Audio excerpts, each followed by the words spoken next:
दर्शकों को प्रणाम। जीवन की जटिलताओं को समझने के लिए हमें कर्म, कारण और उद्देश्य के इस खेल को बहुत ही सरल ढंग से समझना होगा। एक साधारण व्यक्ति के जीवन में अक्सर दो तरह की स्थितियां आती हैं। पहली स्थिति वो है जो हमारे वश में नहीं होती, जिसे हम प्रारब्ध कहते हैं।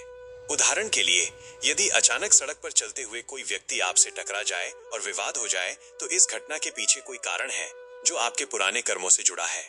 यहाँ आप बंधे हुए हैं, ये एक धक्का है जो आपको अतीत से लगा है। दूसरी स्थिति वो है जहाँ ईश्वर ने हमें चुनने की शक्ति दी है।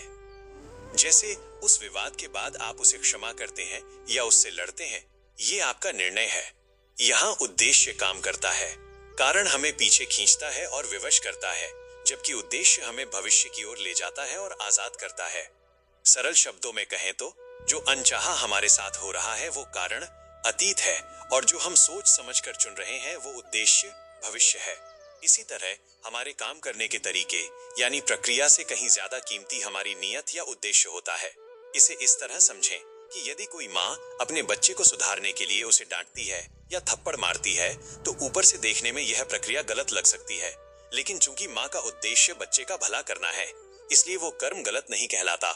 वहीं दूसरी ओर, यदि कोई व्यक्ति बहुत मीठी बातें करके और सेवा की आड़ लेकर किसी को ठगने की योजना बनाता है, तो उसकी प्रक्रिया, मीठी बातें और सेवा बहुत अच्छी होने के बावजूद उसका परिणाम भयानक होगा, क्योंकि उसका उद्देश्य गलत था। याद रखें, ईश्वर हमारी क्रिया नहीं, हमारी अंतरात्मा की पुकार और उद्देश्य देखता है।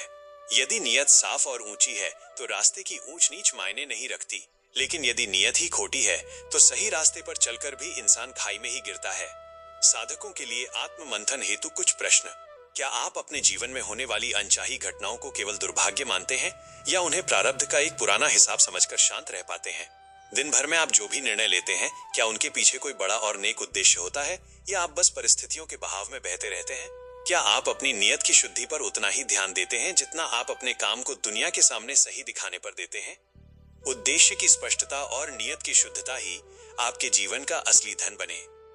सादर अभिवादन।